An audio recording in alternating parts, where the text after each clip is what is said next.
Lakshmi handlooms saris, Lakshmi handlooms. ఇది cotton పట్టు తయారు మా సొంత మొగ్గాల మీద.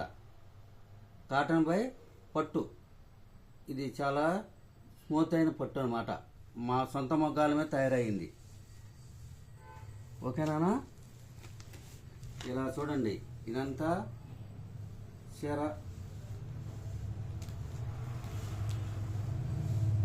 అట్లా కొంచెం ఇది వచ్చేసి పొల్లండి, ఇది కమ్మి మొత్తం. ఈ చీర మొత్తం ఇలా చెక్ పేటలో చెక్కులాగా వస్తుంది. జరీ చెక్ అనమాట. చాలా స్మూత్గా ఉంటుంది. మంగళగిరి పట్టు మా సొంత మగ్గాల మీద తయారవుద్ది. హోల్సేల్ ధరలకే రిటైల్ అమ్మబడును. వర్కర్లు మా సొంత వర్కర్లు, చాలా నైపుణ్యంగా నేయగలిగే సమర్థగలిగిన వర్కర్స్ ఉన్నారు. మా సొంత మగ్గాల మీద తయారు చేయబడుతుంది. కాటన్ బై పట్టు.